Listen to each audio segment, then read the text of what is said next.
오늘 우리에게 주시는 하나님 말씀은 예레미야 14장 13절부터 22절까지의 말씀입니다. 성경 1073면쯤에 있습니다.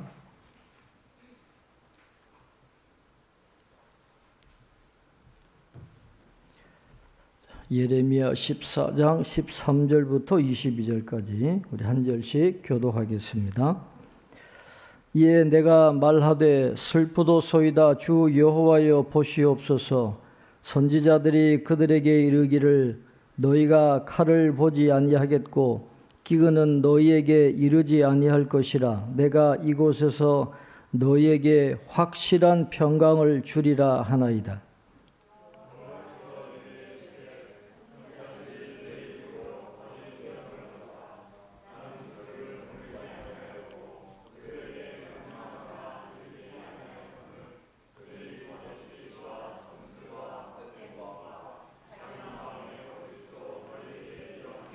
그러므로 내가 보내지 아니하였어도 내 이름으로 예언하여 이르기를 칼과 기근이 이 땅에 이르지 아니하리라 하는 선지자들에 대하여 여호와께서 이와 같이 말씀하셨노라.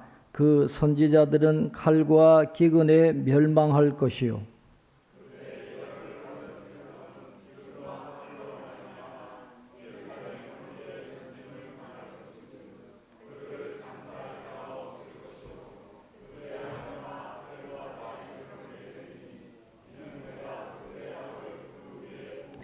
너는 이 말로 그들에게 이르라. 내 눈이 밤낮으로 그치지 아니하고 눈물을 흘리리니 이는 처녀딸 내 백성이 큰 파멸 중한 상처로 말미암아 망함이라.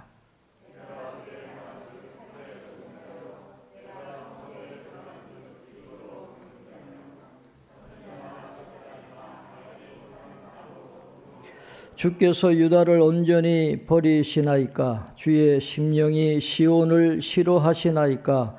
어찌하여 우리를 치시고 치료하지 아니하시나이까? 우리가 평강을 바라도 좋은 것이 없고 치료받기를 기다리나 두려움만 보나이다.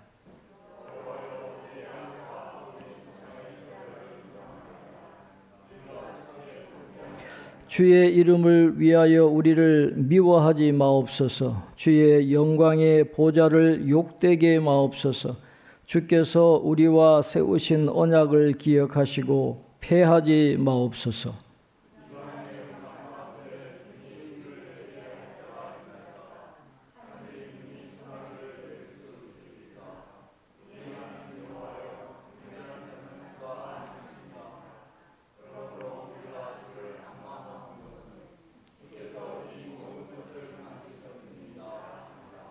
아멘.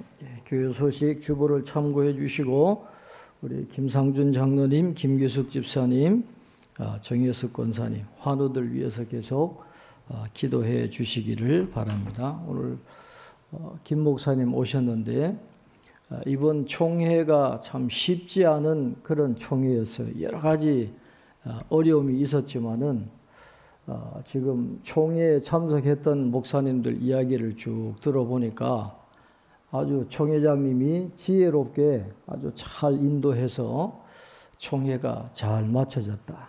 그래서 이번 기회를 통해서 우리 김영걸 목사님을 새로 봤다. 그래 이야기하시는 분들이 많더라고요. 그래서 총회장님 끝까지 역할을 잘 할 수 있도록 건강해야 되니까 하나님이 건강을 주시고 또 성령으로 충만하셔서 잘 감당할 수 있도록 계속해서 기도해 주시기를 바랍니다. 오늘 예레미야 14장 13절부터 22절까지 참 선지자와 거짓 선지자 하는 제목으로 함께 말씀을 나누겠습니다.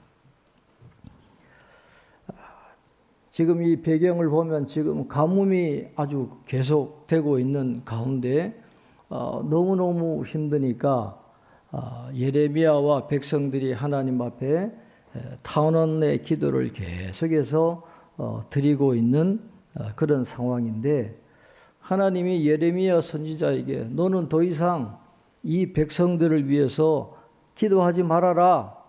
그렇게 명령을 하셨던 그 배경이 있습니다. 왜 하나님이 그들을 위해서 기도하지 말라고 하십니까? 이 유다 백성들이 하나님 앞에 나와서 예배를 드릴 때에는 우리가 잘못했습니다. 죄를 지었습니다. 입으로 고백하면서도 돌아서면 또 예배 때 고백했던 그 죄를 청산하지 않고 계속해서 반복적으로 죄를 행하는 그런 모습을 보이니까 하나님께서 더 이상 이들을 위해서 기도하지 말아라. 그렇게 말씀하시는 거예요.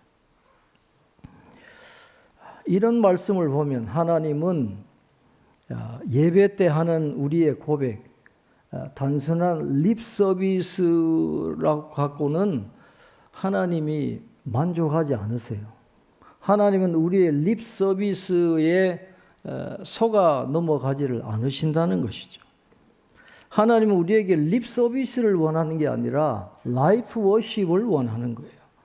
그 믿음의 고백과 회개에 합당한 삶을 살아가는 그것을 원하는 것인데 그 라이프 워십은 따라가지 못하면서 성전에 나와서 립 서비스로만 우리가 잘못했습니다. 가뭄을 해결해 주세요. 그러니까 하나님이 기도를 들어주지 않으셨다는 거예요. 그래서 하나님은 이 거짓된 경건의 가면 이면에 숨어 있는 우리의 본래의 모습을 꿰뚫어 보시는 두렵고 떨리는 그런 하나님이심을 우리가 이 말씀을 통해서 확인을 하게 됩니다.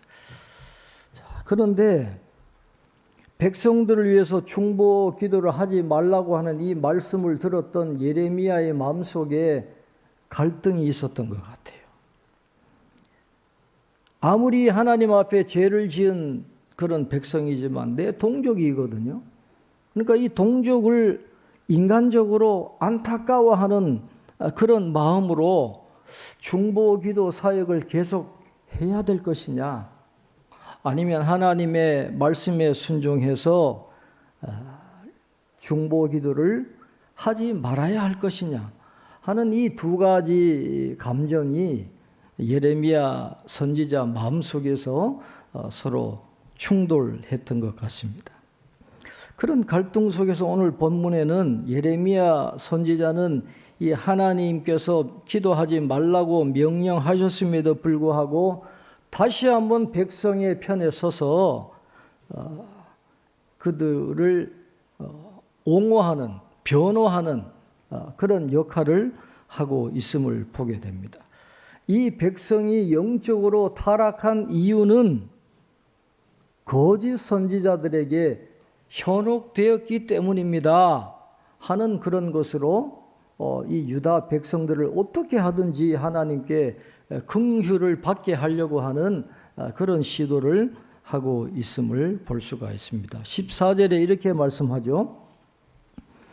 이에 내가 말하되 슬프도소이다 주 여호와여 보시옵소서.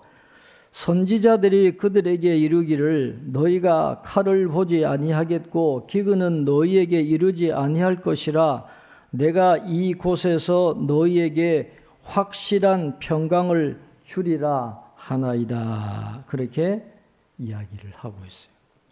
그러니까 유다 백성이 타락한 이유가 어디에 있느냐? 근원적인 잘못은 거짓 선지자들 때문에 거짓 선지자들이 그들을 현혹했기 때문이니 하나님 유다 백성을 향한 처벌을 좀 완화해 주시면 좋겠습니다 하는 그런 기도를 하고 있는 것입니다.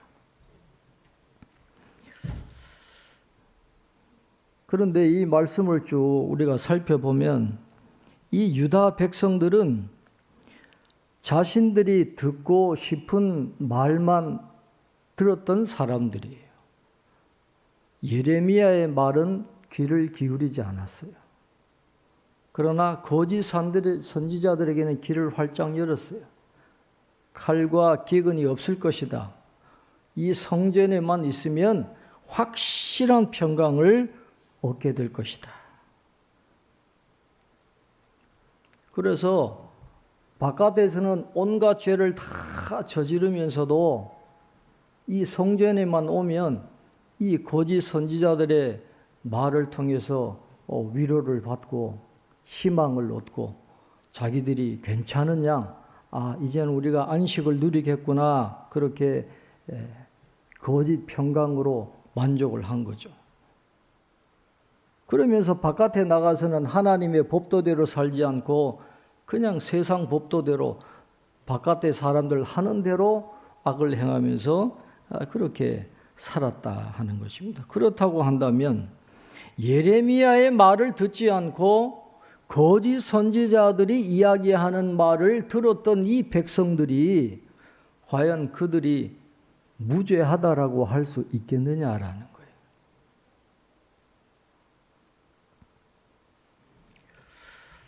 본능적으로 사람은 우리도 좋은 말만 듣기를 원합니다.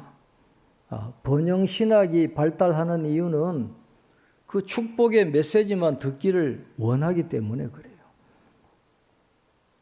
그런데 많은 분들이 이 분석하는 교회가 왜 약하게 됐느냐. 지금 여러분 미국 교회들이요, 식당으로 팔려나가고 클럽으로 팔려나가고 문 닫는 교회들이 그렇게 많아요. 영적으로 많이 쇠약해졌어요. 우리나라도 마찬가지잖아요. 교회가 옛날 같지 않은데 그 이유가 뭐냐? 여러 가지 이유가 있겠지만 그 가운데 하나는 듣고 싶은 것만 듣기 때문에 그렇다.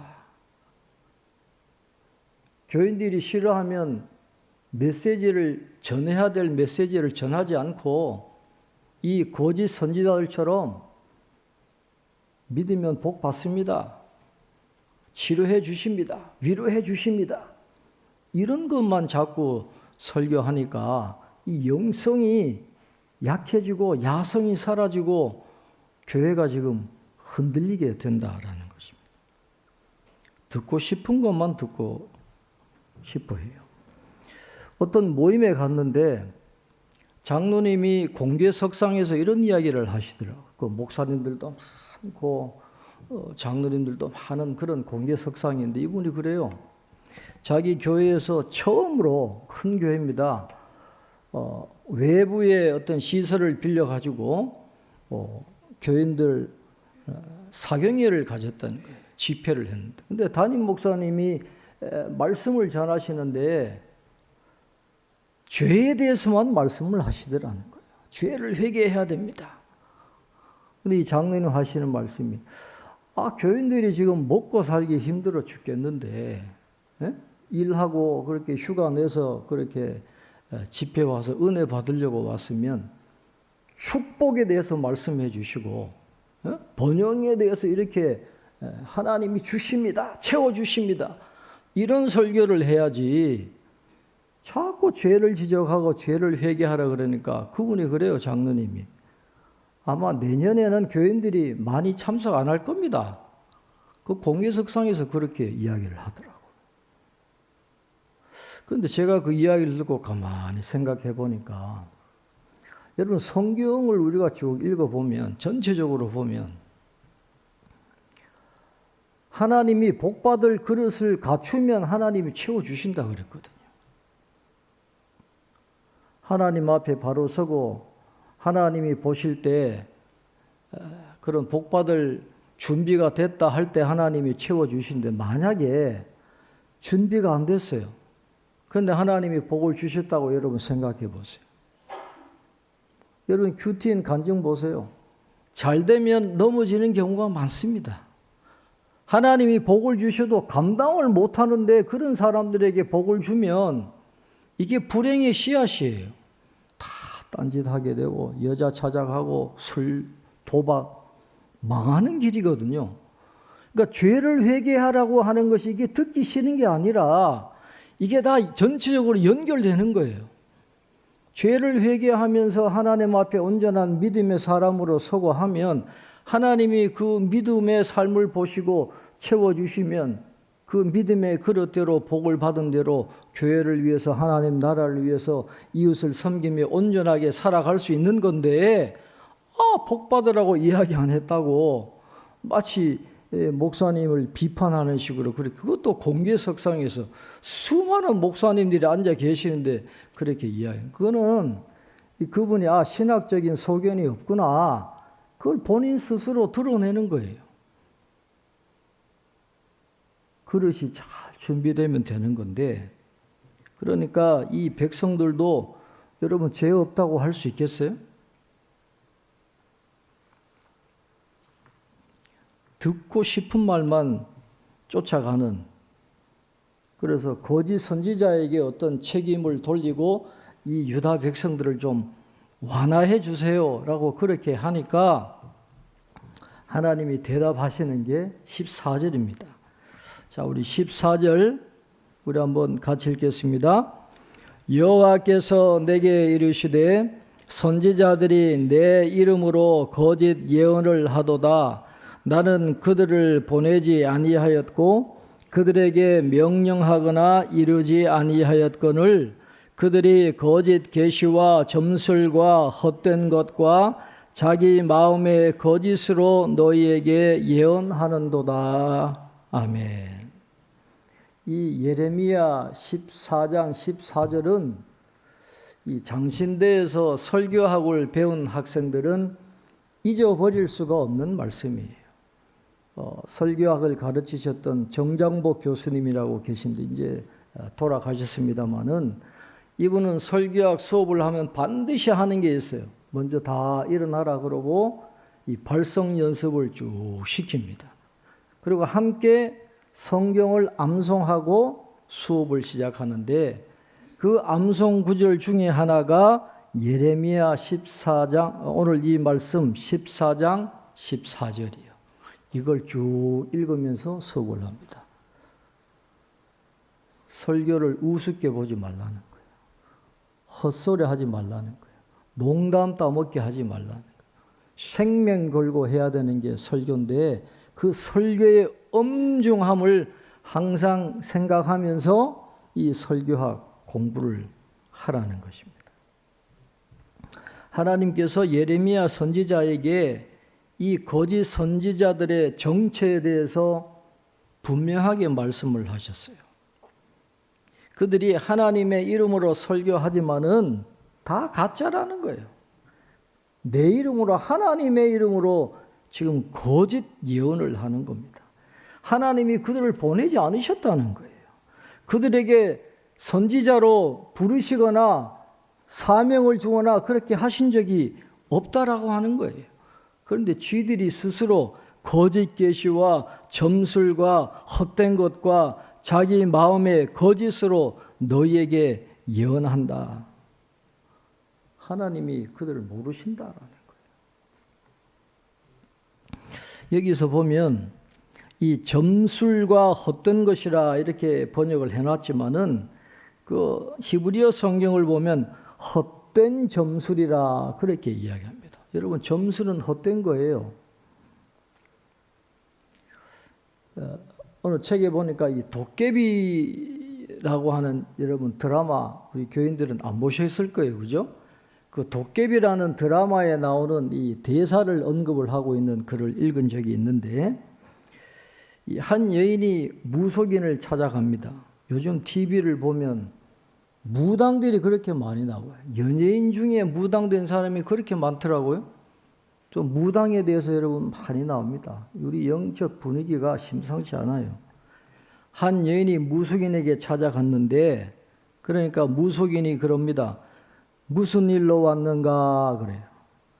그러니까 이 여인이 대답하기를 그건 그쪽이 맞춰야 되는 거 아닙니까? 그래서 무속인이 또 묻습니다. 뭐가 잘 안 되지? 그러니까 이 여인이 잘 되면 이런 데를 오겠어요? 가게에서 돈이나 세고 있지. 그러니까 또 이 사람이 이런 겁니다. 자, 이런 것을 쭉 읽어보면 이게 전형적인 세상의 점술이에요. 무당들이 주로 하는 말이 뭡니까? 올여름 조심해야 돼. 뭐 북쪽으로 가면 뭐 귀인을 만나, 뭐 물이 있는 쪽으로 가면 위험해. 이 말은 다 통용되는 겁니다. 왜냐하면 이 막 뭔가 갈급하고 이래서 온 사람들한테 한마디 툭 던지면요, 그게 진짜 같거든요. 그러니까 이게 다 거짓된 건데 거기에 현혹돼서 넘어가는 사람들이 굉장히 많이 있다라는 겁니다. 이건 신통력이 있는 게 아니에요. 하나님이 그랬어요. 헛된 점수라고 해요. 헛된 거짓인데 그걸 믿고 생명을 걸고 쫓아가는 사람들이 과연 무죄하냐? 하나님은 그렇게 보지 않아요. 거짓 선지자나 거짓 선지자를 따라가는 백성이나 하나님은 같은 부류로 보고 계신다라는 거예요. 그러니까 백성들이 죄 없다고 할 수 없다는 거예요. 예레미야는 거짓 선지자들 잘못이니까 백성들을 좀 경감해 주십시오. 하나님은 그게 아니다라는 거예요. 자, 15절에 그래서 그러므로 내가 보내지 아니하였어도 내 이름으로 예언하여 이르기를 칼과 기근이 이 땅에 이르지 아니하리라 하는 선지자들에 대하여 여호와께서 이와 같이 말씀하셨노라. 그 선지자들은 칼과 기근에 멸망할 것이요. 칼 없어요. 기근 오지 않아요. 여기만 오면 평강을 주실 겁니다. 그런 사람들이 먼저 칼에 죽임을 당하고 기근에 멸망하게 될 것이라. 그렇게 말씀해요. 그리고 백성도 마찬가지입니다. 비참하게 된다는 거예요. 자, 우리 16절 같이 읽겠습니다. 그들의 예언을 받은 백성은 기근과 칼로 말미암아 예루살렘 거리에 던짐을 당할 것인즉 그들을 장사할 자가 없을 것이요 그들의 아내와 아들과 딸이 그렇게 되리니 이는 내가 그들의 악을 그 위에 부음이니라. 그렇게 말씀하고 있습니다. 거짓 선지자들 뿐만 아니라 그 예언을 쫓아갔던 백성들도 똑같이 칼과 기근으로 죽을 것인데 매장도 못 당해. 땅에 묻히지도 못하게 그냥 땅에 시체가 뒹구는 그런 비참한 상태가 될 거라는. 당시의 사람들에게 이 땅에 묻히지 못한다라고 하는 건 가장 무서운 저주 가운데 하나입니다. 죽었는데 땅에 묻히지도 못해요. 제일 저주받은 게 그 죽음인데 유다 백성들이 그런 죽음을 당하게 될 것이다. 그렇게 말씀을 하고 있는 겁니다. 하나님이 중요한 말씀을 하세요. 그들의 악을 그 위에 부음이니라 그랬어요. 여기서 악이라고 하는 이 히브리어 단어 라라고 하는 단어는 도덕적인 악이나 그것으로 인해서 일어나는 재앙을 동시에 표현하는 겁니다. 백성들이 왜 이런 재앙을 당하느냐? 죄를 지었기 때문에 그런 거예요. 단순히 이 거짓 선지자들의 예언을 쫓아갔다는 것뿐만 아니라 그들 스스로도 죄를 지은 거예요. 하나님 앞에서 하나님이 행하지 말라고 하는 그런 죄를 지었기 때문에 그 악행 때문이라도 유다 백성들이 그런 비참한 그런 벌을 받게 되는 겁니다. 그러니까 백성들도 책임이 있다라는 것이죠. 그 다음에 17절에 이렇게 말씀합니다.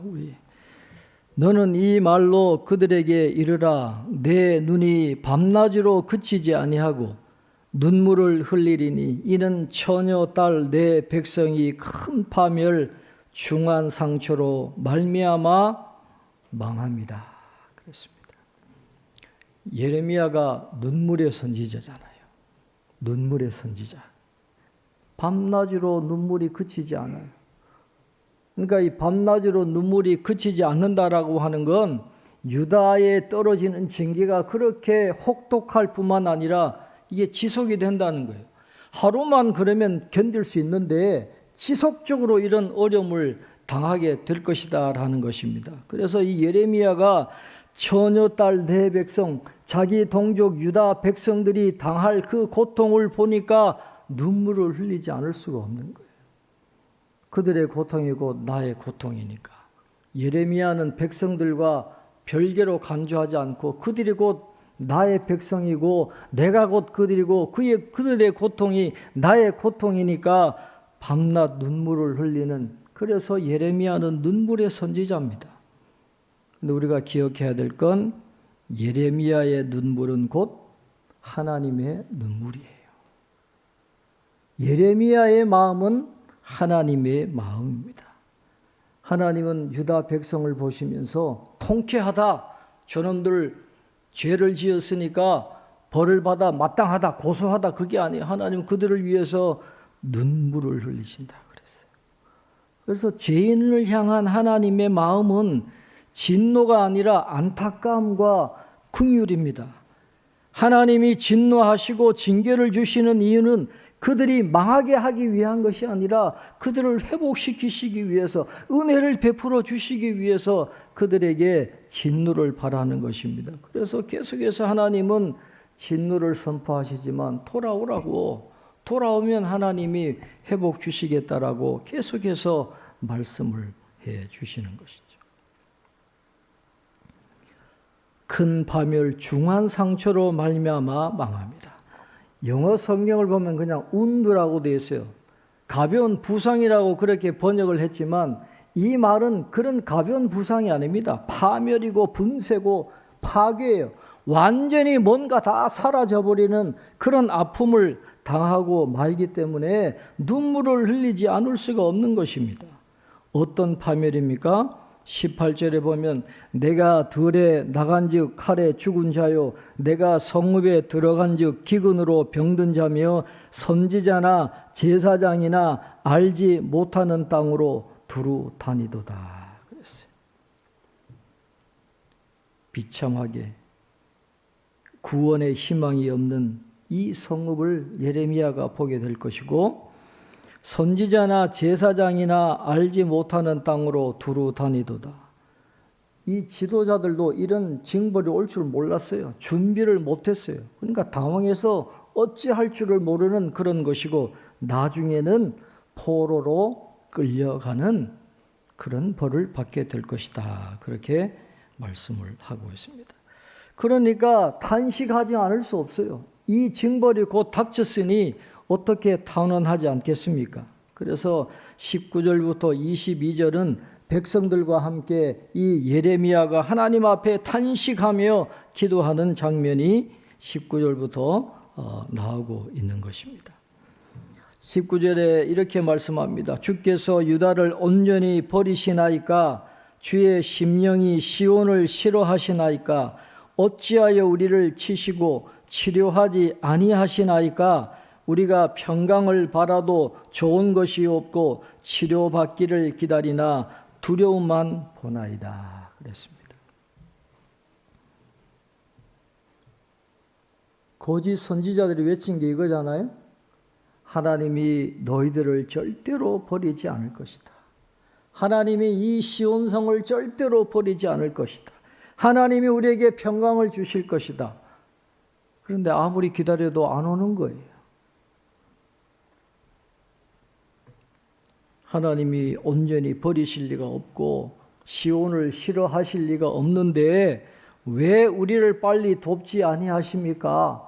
황당한 마음으로 지금 하나님 앞에 탄식하고 있는 백성들의 탄식이 나오고 있습니다. 그러면서 20절에 보면 자기들이 죄인이라는 걸 인정을 합니다. 여호와여, 우리의 악과 우리 조상의 죄악을 인정하나이다. 우리가 주께 범죄하였나이다. 아까 제가 말씀드렸잖아요. 립 서비스는 소용이 없어요. 우리가 죄인입니다. 우리 조상들도 죄인입니다. 여러분, 애가의 특징은 조상들의 죄까지 같이 인정하는 거예요. 그러니까 자기들 당대의 죄뿐만 아니라 우리 조상들까지도 하나님 앞에 죄를 지었습니다. 그렇게 인정을 하지만 이건 단순히 하나님이 보실 때 립 서비스에 불과하다는 거예요. 그 다음에 21절에 그들이 이렇게 하나님 앞에 기도하는 이유와 근거를 다 이야기합니다.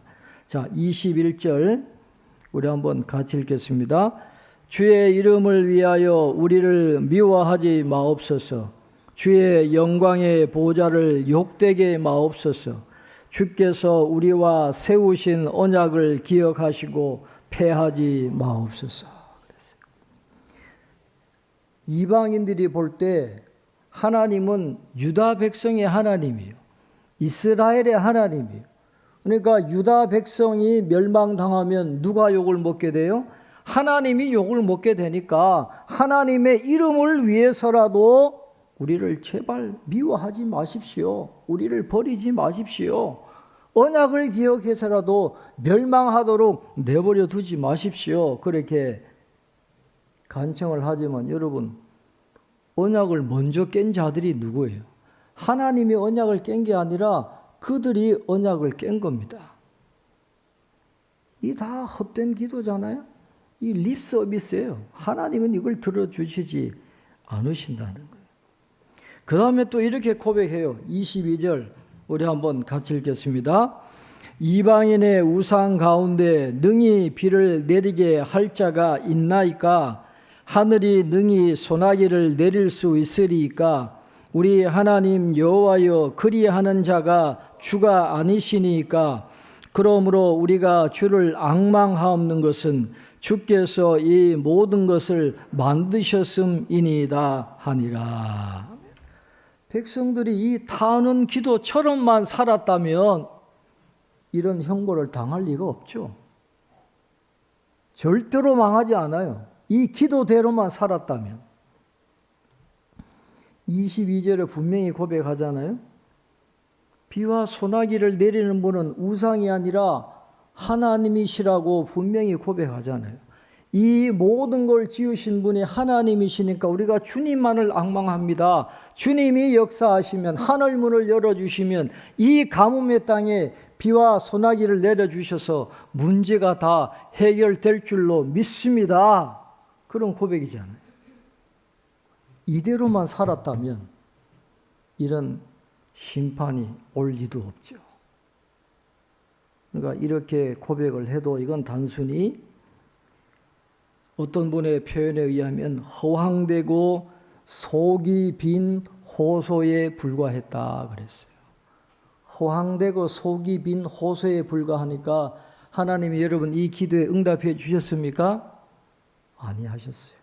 결국은 그들이 망하게 되는 그런 결과를 얻을 수밖에 없었다라는 것입니다. 오늘 이 말씀을 통해서 우리가 꼭 기억해야 될 것은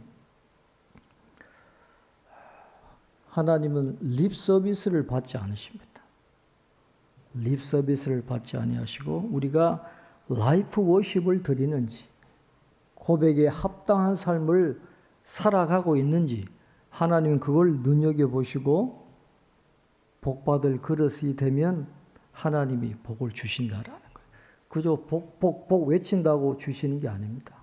그래서 오늘 이 말씀을 우리가 꼭 기억하면서 유다 백성들 같은 그런 잘못을 다시 반복하지 않고 하나님을 의지하고 하나님만을 순종하는 신실한 믿음의 그릇을 잘 준비해서 하나님이 주시는 복을 받고 또 선한 영적인 영향력을 끼치면서 살아갈 수 있는 우리 모든 성도님들 될 수 있기를 바랍니다. 기도하겠습니다. 하나님 아버지, 오늘도 예레미야의 말씀을 통해서 오늘 이 시대를 살아가는 우리들의 모습을 다시 한번 돌이켜 볼 수 있도록 인도해 주시니 감사합니다. 하나님 앞에 예배드리고 일상의 삶을 살아갈 때에 단순한 립 서비스만 하는 형식적인 명목상의 그리스도인이 아니라 라이프 워십을 드리면서 성도답게 살아가고 하나님의 자녀답게 살아가는 저희들 되게 도와주셔서 믿음의 그릇을 갖추었을 때 채워주시는 하나님의 복을 받고 그 복을 통하여 하나님을 위하여 헌신하며 주의 몸된 교회를 온전히 섬겨나갈 수 있는 우리 모든 성도님들 다 될 수 있도록 축복해 주시옵소서. 감사하고 예수님의 이름으로 기도하옵나이다. 아멘.